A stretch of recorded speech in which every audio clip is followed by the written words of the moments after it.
নমস্কার, good morning সবাইকে। তো আজ হলো আমাদের বাড়িতে রান্না পুজো।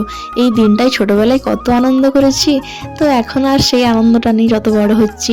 আজ আমার নেল এক্সাম হওয়ার কথা ছিল, কিন্তু আজ এক্সামটা হবে না, সেটার একটা আনন্দ।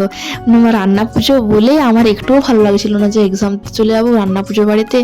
তো আমাদের বাড়িতে প্রতি বছর যেরকম হয় সেই রকম রান্না পুজো এই বছরও হচ্ছে। তো বাবার এখানে ড্রেসিংটা সর্দি করিয়ে দিচ্ছে সকালবেলা। আমাদের আজ এক্সাম হতো, কিন্তু অনেক জায়গায় বৃষ্টি হয়েছে, বাঁধ ভেঙে গেছে নদীর। তো ওই জন্য আমিও ম্যামকে বললাম, যেহেতু আমাকে ক্ষীরপাই ঘাটাল পেরিয়ে যেতে হবে, ওই জন্য আমি ম্যামকে বললাম যে আজকে আমিও যেতে পারবো না, আমার এখানেও অসুবিধা হবে। তো ম্যাম বললো ঠিক আছে, তো যেহেতু বলেছিল 4 জন আসবে আর 20 জন আসবে না, ম্যাম বলছে ঠিক আছে আজকে অফ। তো আজ লাস্ট সোমবার শ্রাবণ মাসের, ওই জন্য আমাদের গ্রাম থেকে সবাই জল ডোবাতে যাচ্ছে নদীতে।